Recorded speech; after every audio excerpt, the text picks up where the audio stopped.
Шакчакон Эргешев деген боксер бала экен да.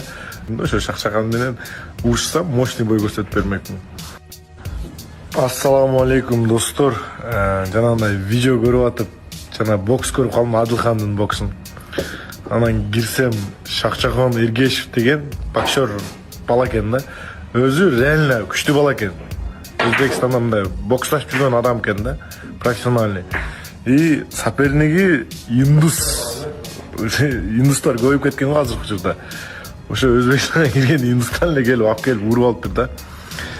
Анан эч ким Өзбекстанда сүйлөп чыкпай атат да, эмнеге Шакчакан Эргешев ушундай урду депчи.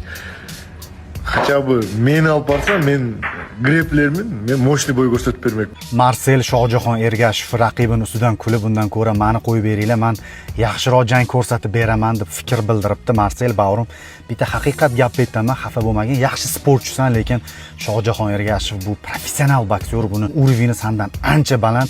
Ruschalab aytganda птица другого полета deydi.